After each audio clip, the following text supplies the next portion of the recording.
Hi everyone. Welcome to today's webinar with X-Hemp. I'm Ellie. I'm one of the campaign managers here at Birchal. And just before I introduce Andy and Sam, I would like to acknowledge the traditional owners of the land I'm coming to you from today. Birchal is based on the lands of the Wurundjeri people of the Kulin Nation, and we pay our respects to their elders past, present, and emerging. Today, I'm joined by Andy and Sam from X-Hemp. Birchal is working with X-Hemp on an upcoming crowdsourced funding offer. So, what is crowdsourced funding or CSF? Crowdsourced funding, or you may know it as equity crowdfunding, is a relatively new form of fundraising in Australia that allows startups and small businesses to raise capital from a large number of smaller or retail investors and wholesale or sophisticated investors through an online platform, which is Birchal. Instead of seeking funding from traditional sources such as banks or venture capitalists, companies can turn to the general public, often their communities, to raise money in exchange for equity in their business. Birchal Financial Services will be the licensed intermediary for this offer. The information and discussion in this webinar is for informational purposes and should not be considered as advice for or recommendation to invest. Please do your own research. Always consider the offer document and the general CSF risk warning before investing. And if you want to find any more information on this, head over to our website at birchal.com. Now, how today's session is going to run, Andy is going to take us through a presentation, which will approximately be about 15 to 20 minutes, all about X-Hemp, where they come from, what they're looking to do with their capital raise. We will then switch to a Q&A session. And if you look to the bottom of your Zoom screen, you will see a little Q&A bubble. If you have any questions during today's session, please just pop them in that Q&A box and we'll go along and we'll answer them at the end of the presentation. We are recording today's session, so if you do have to jump off early, a recording will be sent around. So without further ado, I'm going to hand over to Andy. Lovely. Thank you so much, Ellie. I'm so pleased to have the opportunity to speak with everyone today who's put in an expression of interest in the work that we're doing at X-Hemp. I'm going to split the presentation into small chapters so you have a good grounding for the Q&A part of the presentation.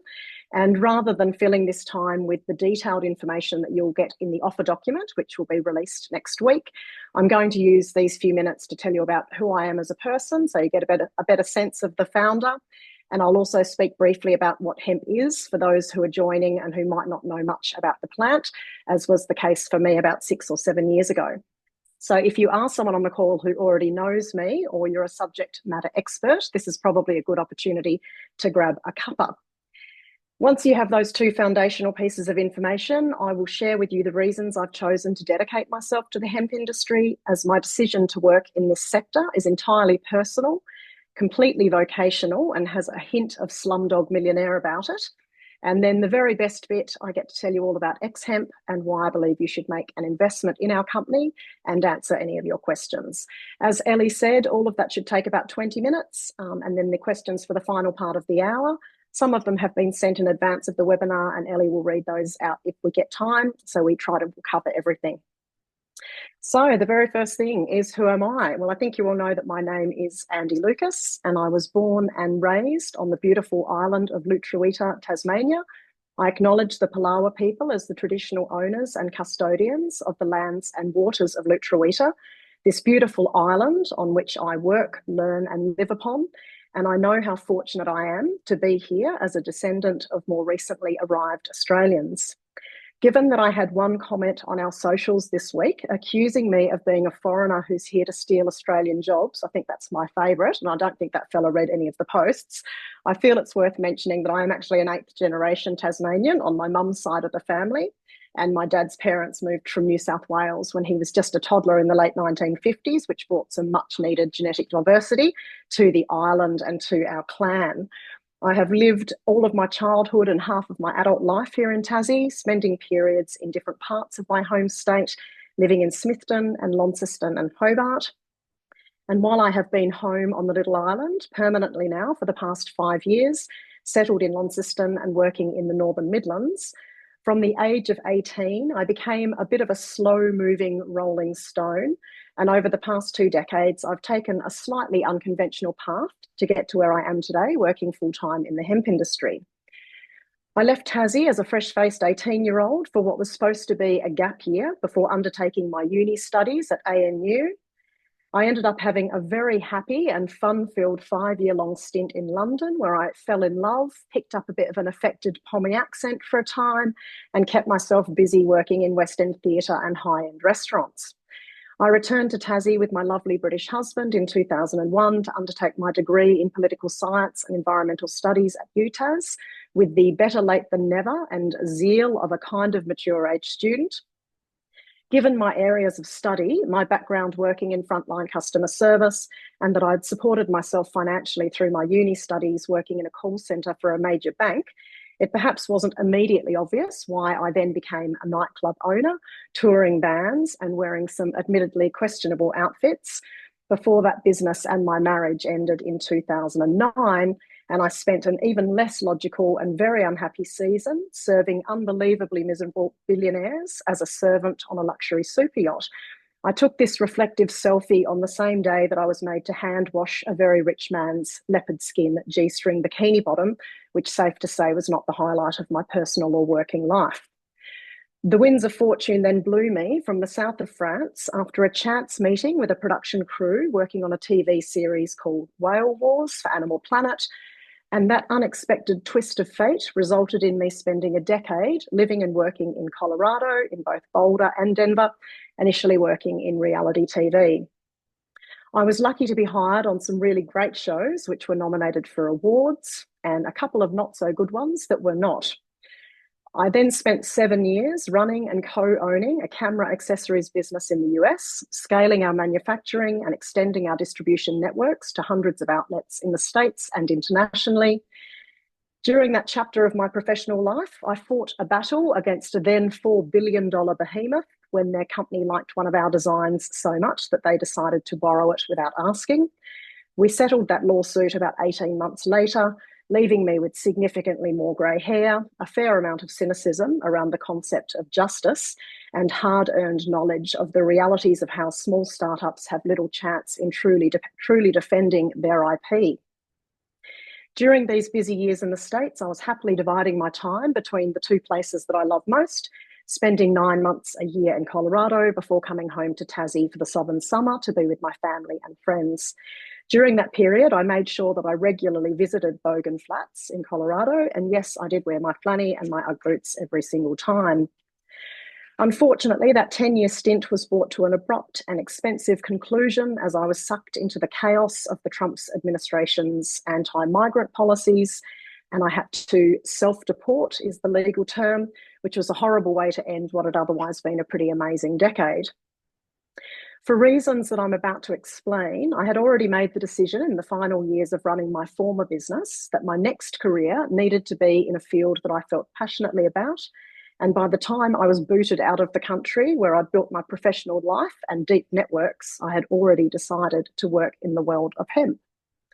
So let me tell you a little bit about the star of the show that is hemp. My main goal here is just to ensure that you have a basic understanding of some common terms and to clear up any confusion about exactly what this plant is and what it can and does provide us. So here is a very quick, not particularly technical, generalist's crash course.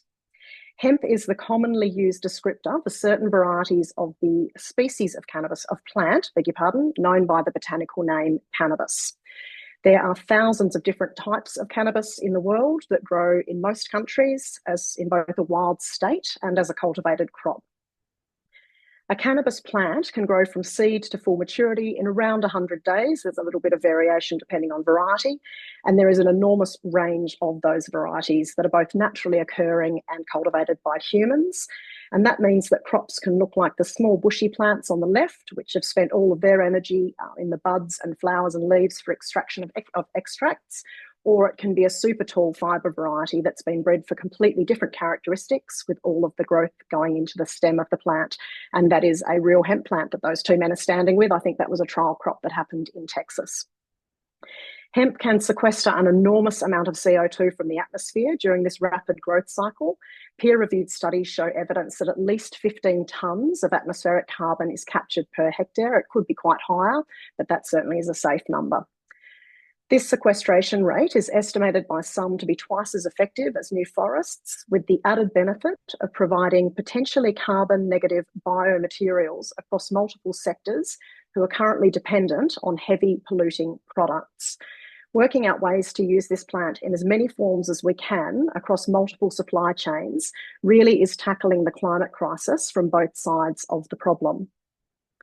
While there are easily at least 125 different chemical compounds that we know of within the cannabis plant, the one we generally talk the most about in our industry is THC.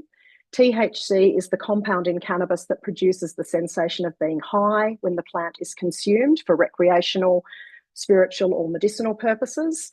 And about 90% of all cannabis varieties do not have that drug value. So they're very low in THC and will give no psychoactive effects. That's about 90% of the plant species that are not drugs.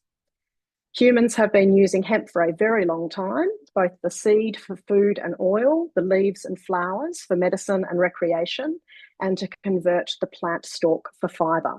Archaeologists have found remnants of hemp cloth in Iran, which date back about 10,000 years, and it's believed that hemp made it to Europe in about 1200 BC. If any of you have any desire to go down the hemp rabbit hole as I did, and you can discover all the fascinating and unexpected stories of different humans who have used this multi-purpose crop over the centuries, it involves individuals like Henry VIII, Henry Ford, companies like Adidas, Levi's, and BMW. In the mid-1930s, low THC cannabis, or hemp, was caught up in a political movement to criminalise the use of high TH cannabis, or marijuana. Some very evocative and creative political propaganda was generated around the time that legislation change was occurring, and the result was to ban a multi-use crop that humans had been safely using for thousands of years. Bit of a baby with the bathwater situation on that one. With all cannabis being rather dramatically described as the devil's harvest, or the devil's lettuce is another good one, or the weed with its roots in hell, there was no distinction or discussion around THC levels, and that meant that all varieties of the plant species, including the 90% with no drug value, were effectively made illegal in many Western nations, including Australia, in the mid-1930s.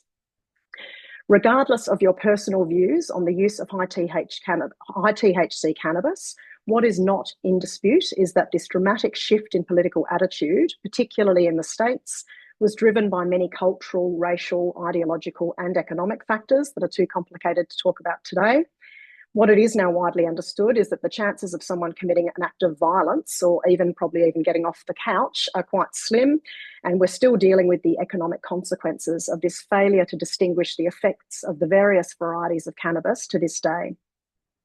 In 2017, legislation was passed to allow low THC hemp food to become legal for human consumption here in Australia, although it is still illegal to serve that food to our pets, which is another insane example of the way ignorance and stigma is holding our industry back. Right now, in every state in Australia, it is now legal for a licensed farmer to grow cannabis with less than 1% THC for food, fibre, and some extracts, as long as we don't feed it to Fido. And this low THC cannabis is what we commonly call hemp. Right, so now you know a lot about me, a little bit about hemp. And so the next question is, why me and hemp?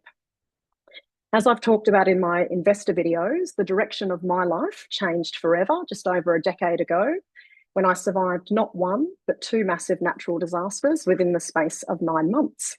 I lost my home and all worldly possessions in Tasmania in the Denali fires in January of 2013, and then had my flat in Colorado destroyed during a devastating tri-state area flood that happened later that same year.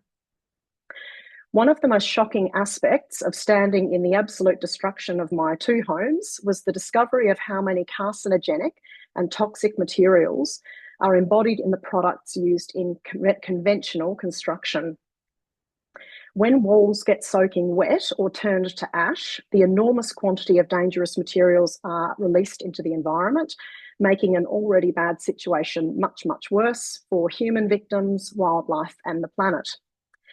The double header of being hit with the impacts of two natural disasters in the space of 9 months sharply focused my attention to these dangers, along with the realities of the climate crisis, which is here and happening, while simultaneously exposing me to the vulnerability of what it feels like to be made homeless.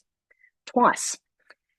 For the record, both the fire and flood that destroyed my homes were described at the Times as 500 or 1,000-year events, and yet in both states, disasters of similar size and scale have happened nearly every year since. It really is like the climate is rapidly changing. After surviving those traumatic losses, I took a couple of years pulling myself back together again and thinking deeply about what I wanted my professional legacy to be. As a clue, it does not involve the Kardashians. And at the end of that navel-gazing period, I landed on what I think of as the 3 pillars of my working life. I made the decision to dedicate myself professionally to projects that I felt would make a real difference for the climate crisis, which is the single greatest threat that all humans face, while also working on 2 big passions of mine, which are affordable housing and supporting women through employment. It was a late night red wine fueled Google search, probably for something exactly like that, what types of houses don't burn easily or will poison me when they get wet, that first pointed me in the direction of the biocomposite material known as hempcrete, and my discovery of this amazing plant was the entry point to the entire industry. It turns out that when mixed with lime and water, the woody core of a processed hemp stalk, which is known as hurd, will harden to form a robust, long-lasting and non-combustible natural building material called hempcrete. Hempcrete does not mould and termites won't eat it. It has outstanding thermal qualities, which creates incredibly low energy use homes, reducing costs for homeowners and pressure from the planet. And while hempcrete is known to be long-lasting and robust, with some examples still standing that date back many hundreds of years, if a building does need to be demolished, the wall material can be composted rather than treated as hazardous waste and taken off to landfill. The traditional methodology of building a hempcrete structure is known as cast in place, or in situ is another way to describe it, and that method can result in some stunning aesthetic outcomes and incredible performance, as seen in some of these beautiful examples from builders in Australia and overseas. As we move the industry forward, we can explore turning straw like this into hemp-based biocomposites that can be used as timber substitutes, wall insulation mats, acoustic panels, corrugated iron substitutes, and steel rebar replacements. And that's not really even scratching the surface. There's some really interesting work that's being done with 3D prototyping using hemp fines and dust as filament. It's an incredibly exciting time to be working in this industry. And if you haven't already guessed, I have absolutely no life or interest outside of it, which is, I suppose, good for the business, not so good for me, maybe. I kicked off my new career in the place that most scientists agree is where hemp likely originated from. In February 2019, I travelled to Nepal to participate in the inaugural Asian Hemp Summit. Through the contacts that I made at this conference, I started writing freelance for Hemp Today magazine. They were the hosts of the event, and that ensured the rapid expansion of both my knowledge and networks. There are many interesting people doing very cool things around the world with hemp, and I was lucky to meet and interview many of them. I ended that year at the first Latin American and Caribbean Hemp Summit in November of 2019, also a Hemp Today event. I forgot to take any photos apart from this sweaty selfie on a morning run in the beautiful city of Montevideo, or Montevideo, as I embarrassingly called it on my first day. I very fortuitously arrived home in December of 2019, a few months before the doors of the state closed behind me. And as soon as I landed back in Tassie, I offered my services to our local peak industry group. I started working full-time in the hemp industry in January 2020 as the Executive Officer for the Tasmanian Hemp Association, and I served in that paid position for nearly 3 years. At our AGM in 2022, I put my hand up to serve as volunteer president and was re-elected in the same role during our last 2 meetings. I currently serve alongside these 8 excellent humans who comprise our volunteer board, representing all sectors of hemp and other professional groups that support our industry's growth. And while I'm extremely passionate about the work that the THA does, and as a state industry group, we're certainly punching well above our weight, my involvement with the association was strategic, and it has afforded me an opportunity to deepen my networks and understanding of the commercial landscape in Australia. In this context, the most directly impactful work that the THA has done from my perspective was the decision in 2019 to invest time and money into the creation of a business case that has formed the basis for the launch of X-Hemp. So now you know who I am, what hemp is, and why I chose this as my focus, and the work that I've done in this sector. So that means it's time now to talk about the most exciting part of all, which is X-Hemp. X-Hemp is Tasmania's only hemp fibre processing mill. We're one of 6 currently operating commercially in the country. There's effectively now one in each of the other states. We are the only majority female-owned and entirely women-operated business of this type in the world. Our original business model was based on an idea brought to the THA by Clara Marasecki, the founder of the Australian Hemp Masonry Company. Clara has been leading the charge in the hemp building industry for the past 2 decades. She also sits on my board as an advisor. AHMC manufacture the only certified line binder in the country. They conduct regular theory and practical sessions to help architects, designers, and trades become comfortable with the material's use. They are working closely alongside researchers from the University of Technology, Sydney, and other groups, doing the necessarily critical studies so we can move the industry forward towards full certification and code marks. In 2018, Clara was looking for a way to take the grain stubble that was left over from seed crops that were being grown in Tassie under contract and that were being burned as waste, as there was a strong market demand for customers, strong enough that people were paying tens of thousands in freight to import hemp into Tasmania from either mainland or overseas sources. Seeing a huge opportunity, in 2020, I flung myself into the breach, applied for and was granted the necessary hemp licenses, made arrangements to buy a processor from Ashford Hemp Industries in New South Wales, and secured a mates rates lease on a shed at a farm called Formosa Estate in Cressy, Tasmania. Accessing capital has been brutally difficult for X-Hemp, and we've had a very rough road getting our hands on the necessary funds needed to support our rapid growth. Our pre-seed capital came from a network of around 40 lenders, 2/3 of whom chose to convert their debt to equity last year, which is an amazing show of faith and belief in what we do. I raised just under $500,000 in unsecured cash and in-kind contributions in that first year, all on the understanding that we'd be matched dollar for dollar by a state government agribusiness startup loan. So that was the premise. We knew we needed about $800,000, so I thought I'd round it up. When my application for those funds was not approved in 2021, that was a decision I heard after we'd ordered the machine, because I'm not really known for my patience. I was told by the loans officer that it would have been, quote, different if we were buying a John Deere tractor, which remains one of my favourite reasons not to be loaned money. And the bumpy roller coaster ride of the past few years truly began. Unlike every other startup I've been involved with, and this is my 4th, we've been unable to open any form of traditional bank finance, and I'm talking about the very basics: business credit cards, small trading overdrafts, modest equipment finance. We've been told by the major banks that agricultural startups generally, and cannabis companies specifically, are considered to be too risky.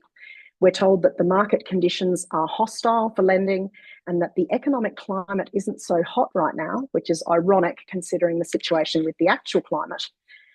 We've been told we can reapply for traditional finance when we've been trading and have lodged 3 years' worth of tax returns showing profit, which is a nearly impossible ask for any new business, especially one that is so capital intensive, getting started in a newly emerging industry with nascent markets. Pretty high bar. In October last year, after a grueling period pitching to high net worths, who apparently prefer to spend their discretionary income on yachts and race cars, I raised just over $1.5 million here on Birchal, welcoming over 900 new shareholders to X-Hemp, which was incredible. About a month later, we were awarded just under $500,000 via the federal government's Boosting Female Founders scheme. And while having $2 million in capital coming into our company in the final weeks of last year was obviously an amazingly great thing, we're still battling against some very real structural obstacles as we work to close out this $3 million seed capital raise. And that is the amount of money that we needed so we can continue to scale. And while I'm happy to report that this mind-boggling statistic, I just have to keep saying it to believe it, is now 2 years old, and there's been a tiny shift in the dial. Our female-founded companies last year got about 3% of all VC issued in Australia, which is very, very lucky. It's obviously nowhere near good enough, and as a country, we really need to do better. X-Hemp is constrained in every way by simply not having cash flow to buy appropriate gear or to make urgently needed improvements and repairs to our new factory site so we can better deal with temperature and humidity, which affects our throughput. We've also just had what dear Queen Lizzie once described as an annus horribilis, I believe is the Latin, after a series of really tough events in sequence that concluded in us losing our factory roof in the recent storms. We still don't have a roof. We're waiting for the insurance company to do what they need to do to allow us to build a new roof, which is incredibly frustrating. And all of those bits of bad luck have resulted in not being able to process for about a quarter of this calendar year. Even with all of those challenges, we've not only managed to stay alive, to get up and running and to keep trading, we've also planted the largest area of hemp in the state last season, one of the biggest in the country, I believe. We've successfully harvested it. We've created an amazingly accomplished team, and we've managed to sign the most significant commercial contract in our country for a hempcrete project. Every single cent of capital that we raise in this round has been carefully earmarked to ensure our growth and future success, and we have a talented team ready to do the work.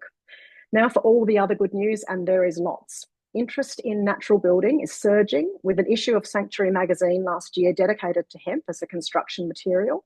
And we recently welcomed Anthony Burke and the crew from Grand Designs Australia to shoot part of a segment for an episode that went free to air last month and is still available on ABC iView, which gives an amazing exposure to a material that not many people know about.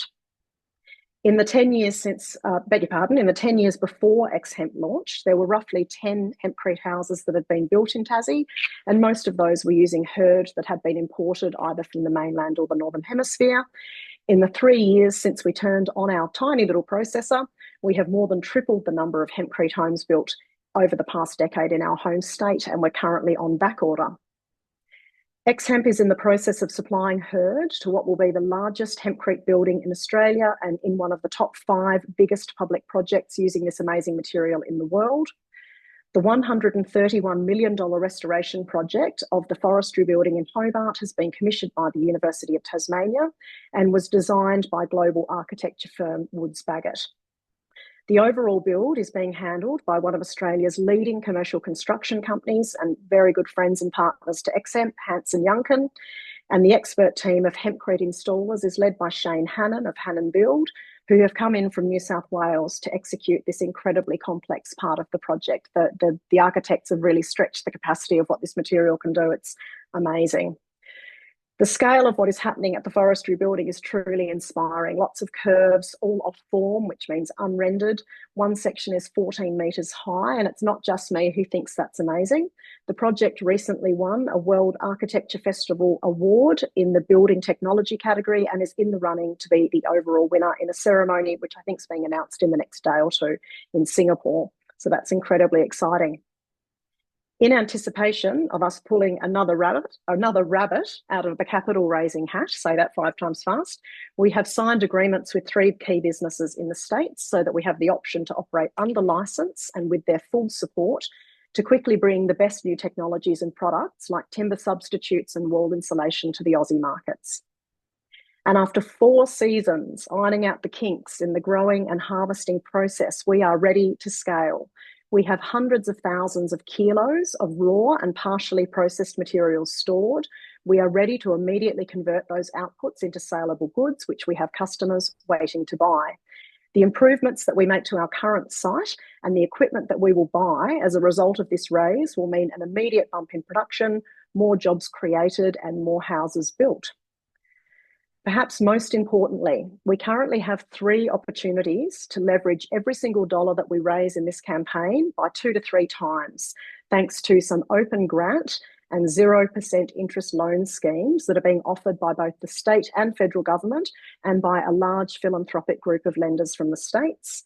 The time is exactly right for X-Hemp to scale. So if you are in a position to invest any amount over $300 to buy a stake in this business, while understanding it's a long-term proposition and a high-risk one as a small startup, this second public crowdsource funding round is your opportunity to get in at the ground floor. It is because of interested folks like you and a platform like Birchal that my team and I are already on our way. And with the right financial backing at this stage of our growth, we are ready to do so much more. I want to thank you, everyone, for joining us today and for all of your early interest, your time, and I look forward to answering your questions.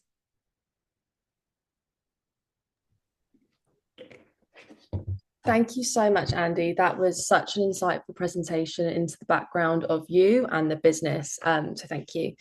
I'm excited to get stuck into some questions. If you haven't already, please pop them into your questions in the Q&A box. We will start with some questions that we got sent to us before the webinar. So just kicking off, Lee is wondering if it also comes in blocks or panels. Yes, I was just thinking as you started speaking then, Ellie, I probably should have read all of these questions properly so that so I had a really amazing answer. Look, the quick answer to Lee, and I think there was another question from Carly, which was similar. Questions around blocks and panels is a really common thing that we're asked. Now, there are companies mainly in Europe and some in the North Americas that are doing that type of production already. There's no one currently commercially doing it in Australia, and it's simply around that high level of capital that's required to get those production lines in place. So it's not that it can't be done. It absolutely can be done. It's being done very well with certified products in other regions. And what we're looking to do now is to get adequately capitalised so we can make those products.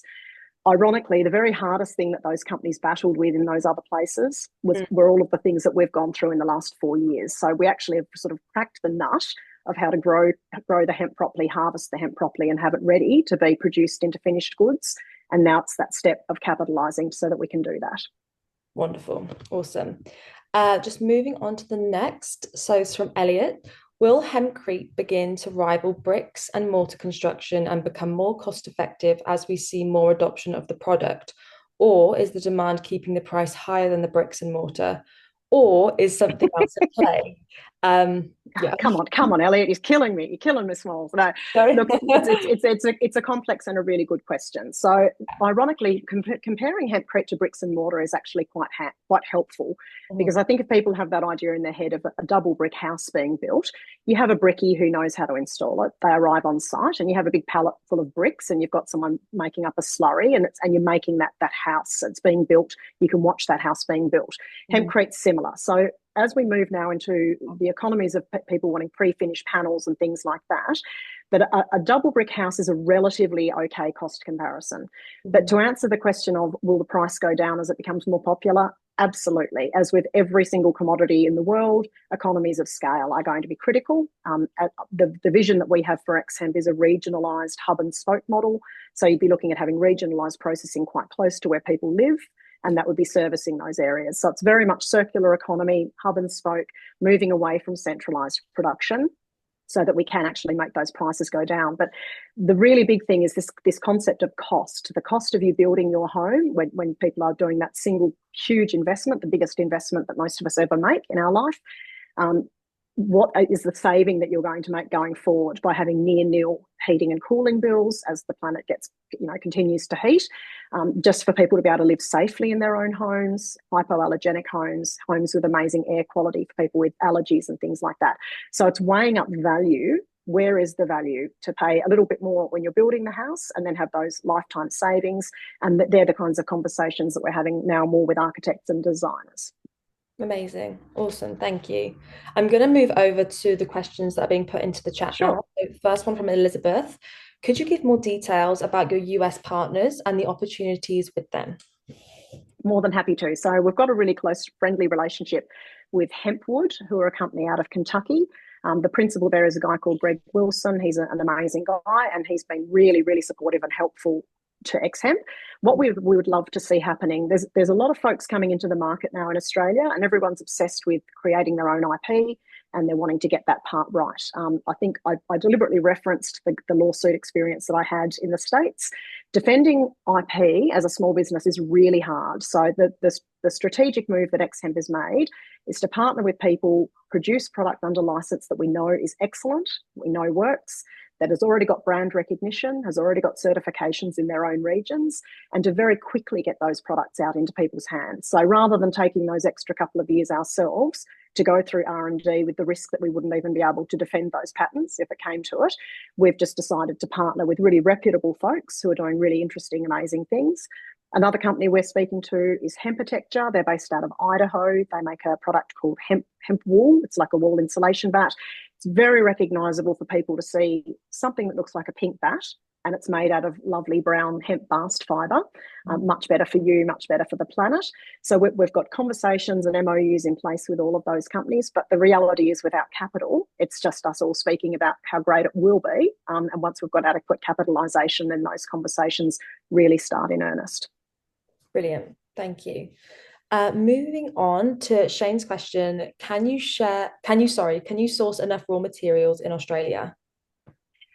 Again, these are really complex questions, and it's really good to get them. So the quick answer is, at the moment, if you wanted to build a house out of hemp and you decided that today, you're not going to be breaking ground on that home probably for about a year. So just the reality of how the construction industry works, even if you have a really good run of luck. So the day you decide to build your home to breaking ground is probably about 12 months, and the average might be a little bit more in places that have problems with trades like Tassie.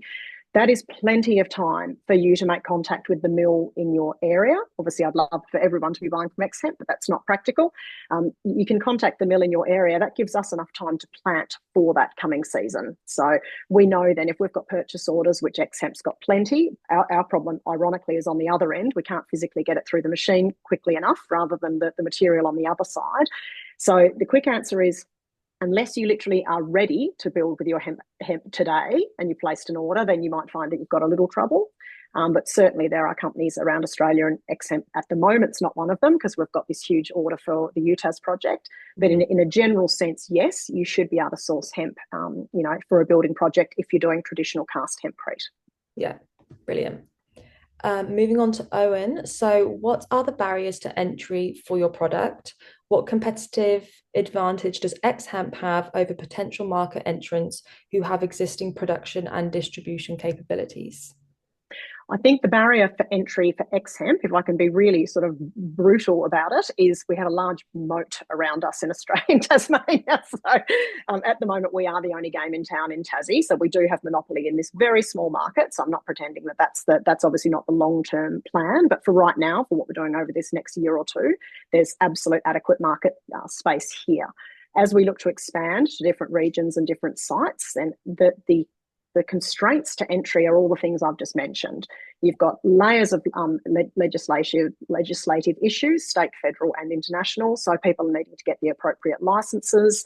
They need to find growers who are willing to grow it, who can do it for the right price.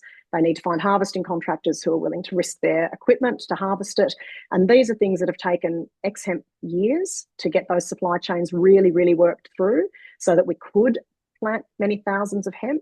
The other thing, people often do back of the envelope calculations about the planting area that's needed to support true scale, and people will often come up with sort of 10,000 hectares. There's not actually enough low THC planting seed. If you were to place an order today, there's not enough to get that into the ground this year. So there's constraints that are complex, and you have to be in the industry really to understand them.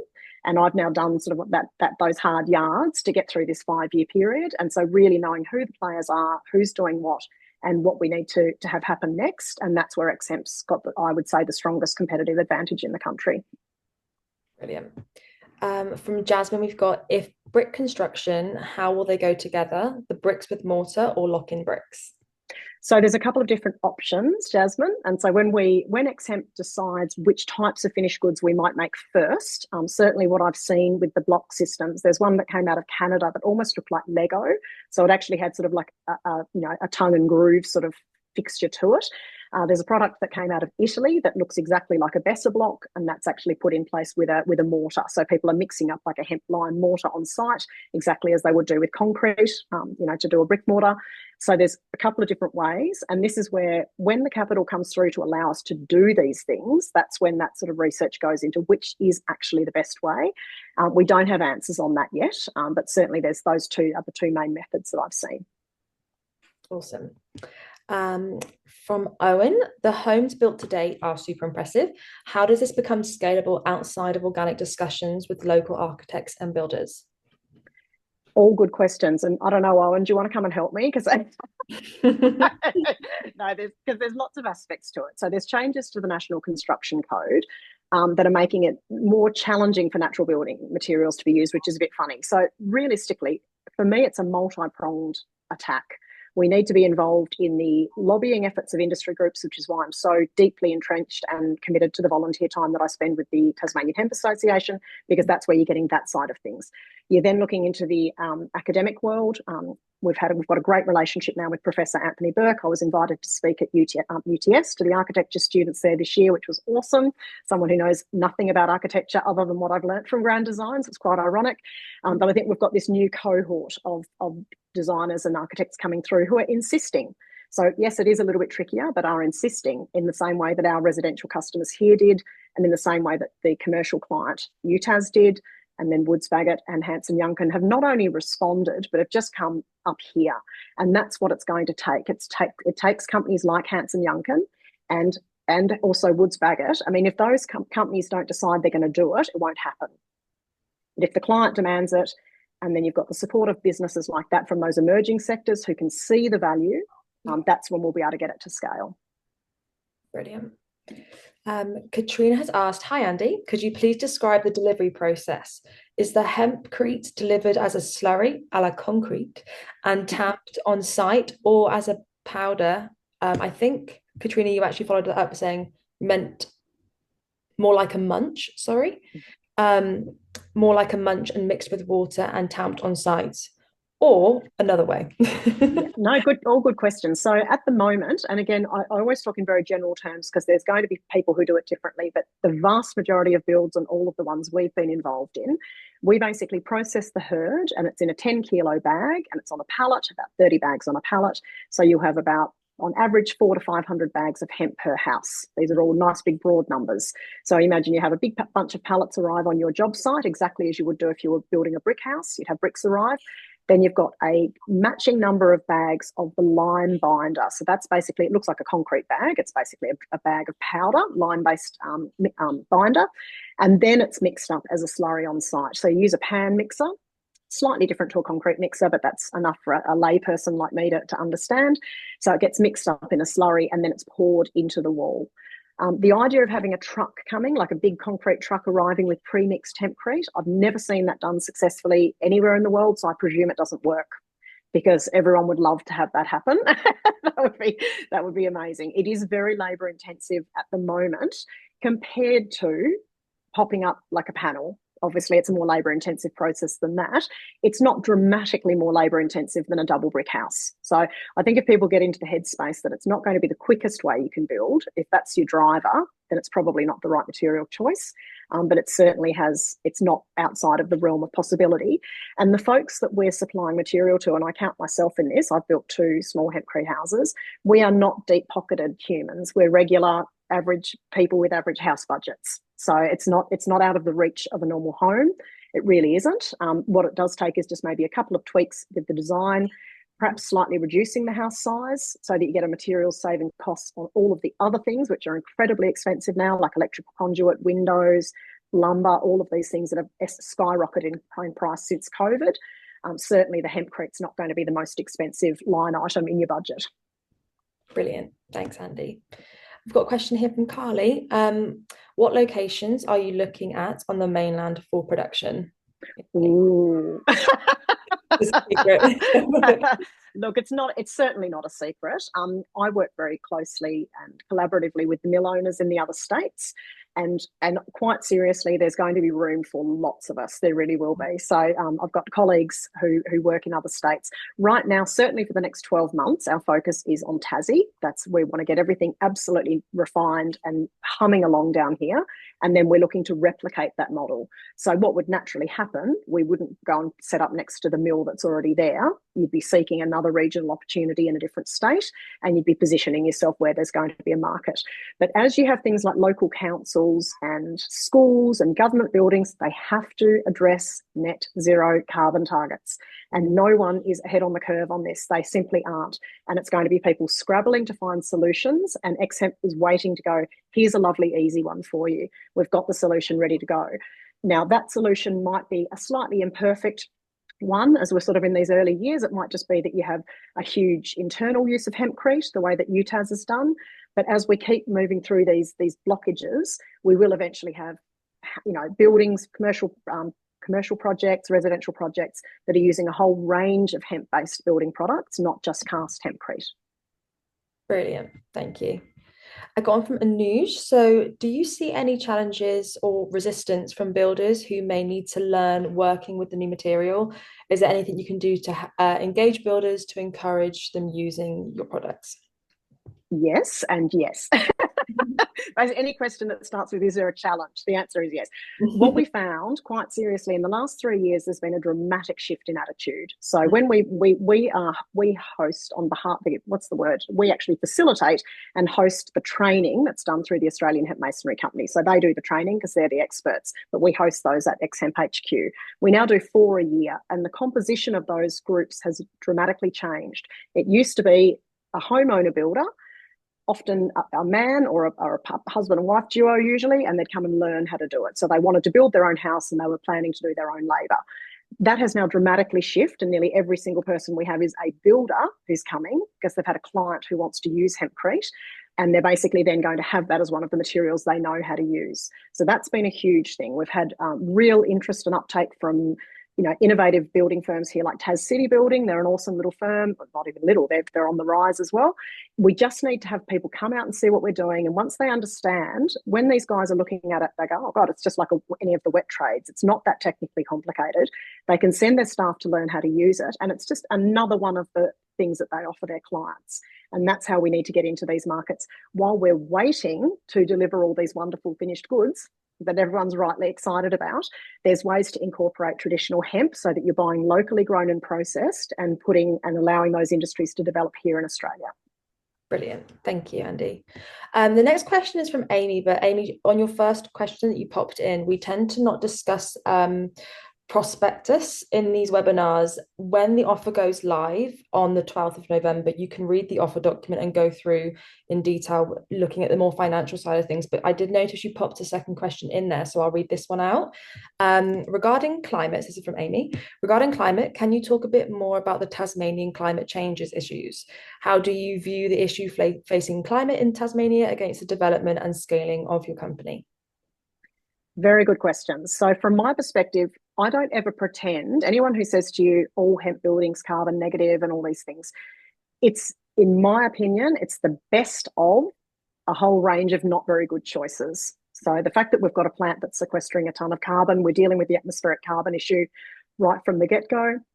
We're dealing with a whole of plant use system. We're dealing with regionalised local production. So we're taking out carbon miles and just the enormous costs of freight.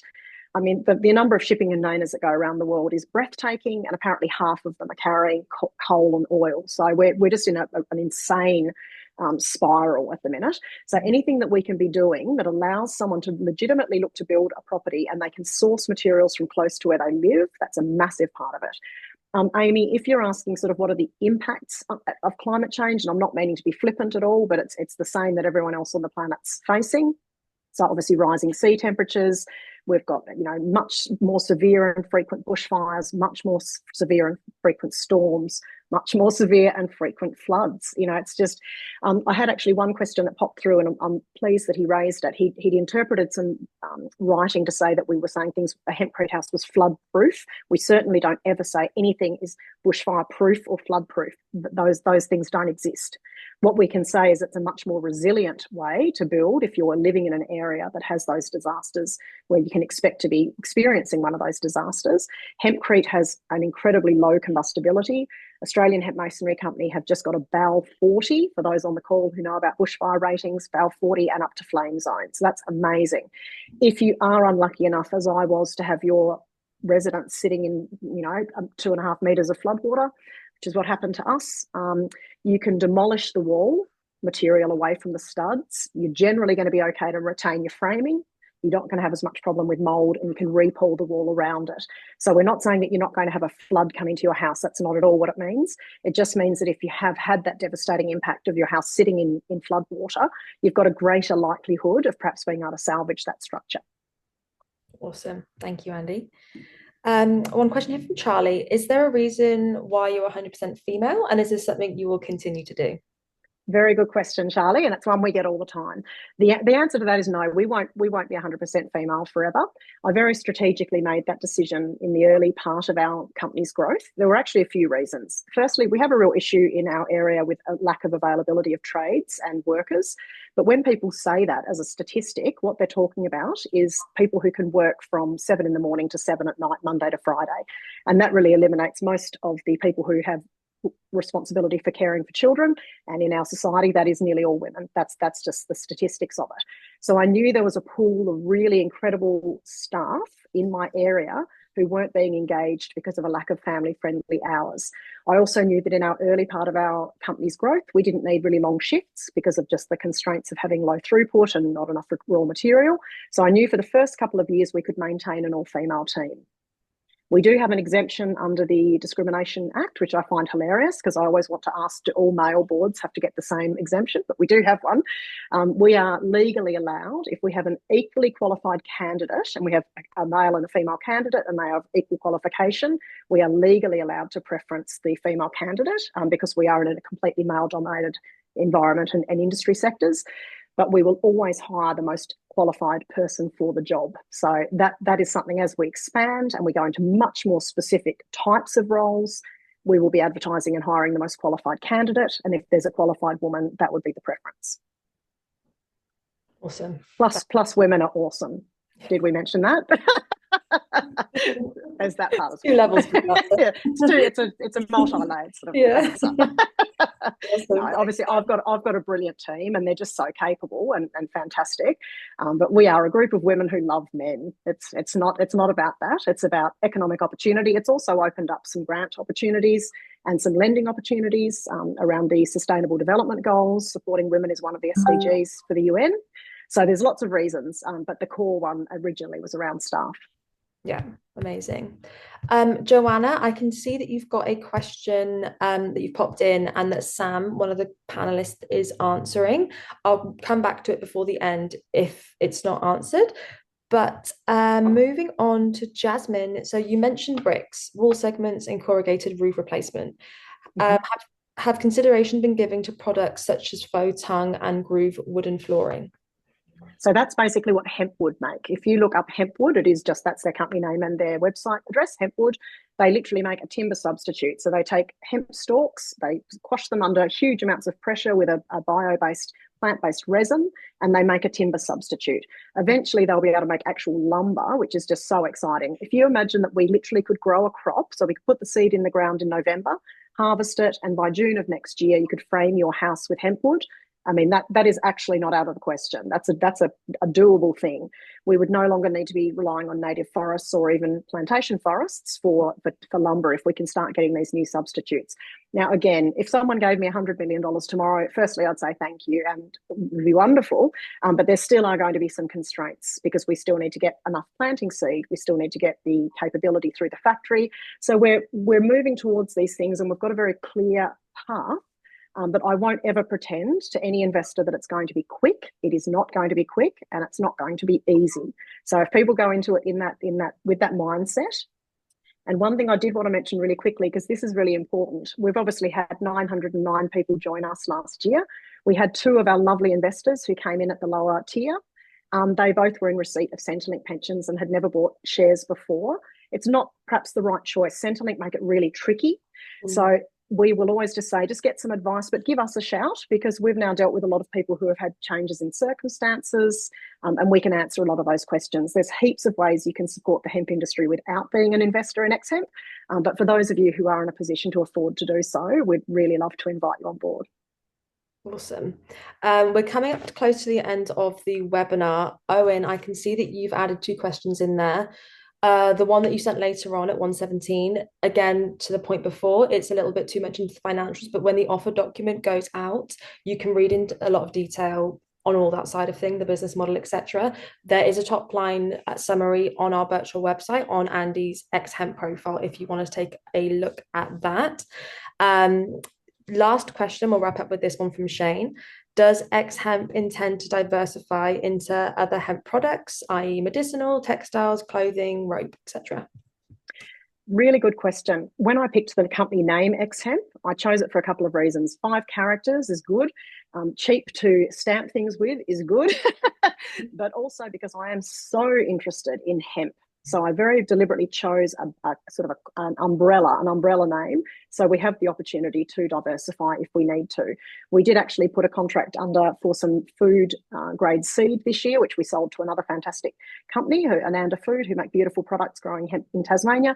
A lot of us are working collaboratively together. So I'm not dodging the question, but I will say that right now we're just going to completely keep our focus on hemp fibre for industrial purposes, because that is immensely complex with lots of opportunities. But within our 5, 10, 15-year growth ideas, absolutely. We've got some really innovative things coming through our staff, lots of passion projects, and we'll certainly look to explore as many of those as we can. But we just want to get what we're doing now exactly right, so that it's a profitable company that's looking, forwards to that growth, and then we can look to diversify.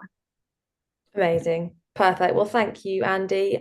With that, we're going to wrap. So thank you so much again for such an insightful presentation. Thanks to everyone that joined today's webinar. As I mentioned earlier, a recording of this video will be sent around to everyone that registered in case anyone missed out. The expression of interest campaign for X-Hemp is live for another couple of days. So if you haven't already, jump onto the Birchal platform and check out their pitch video and company profile. The early access offer campaign will open on the 12th of November. So make sure that you get your expression of interest in to have access to the offer documents and all of the key terms of the offer before it opens to the public. Thank you both. Thanks everyone for joining, and goodbye. That's lovely. Thanks, Ellie. Thanks. Bye, guys.